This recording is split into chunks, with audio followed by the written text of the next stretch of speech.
18 kandidato ang may statistical chance sa manalo kung gagawin ng eleksyon sa panahong isinagawa ang Voting Preferences Survey ng Octa Research para sa 2025 senatorial elections.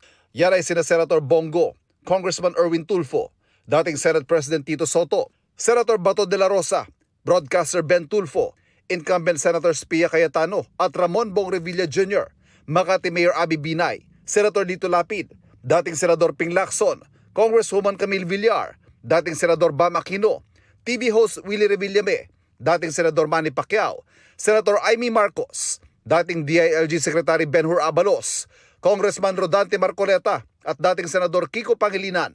Ang survey ay non-commissioned at isinagawa noong April 20 hanggang 24, 2025 sa pamamagitan ng face-to-face interview sa 1,200 respondents, edad 18 pataas at mga rehistradong botante. Meron itong plus-minus 3% na margin of error at confidence level na 95%.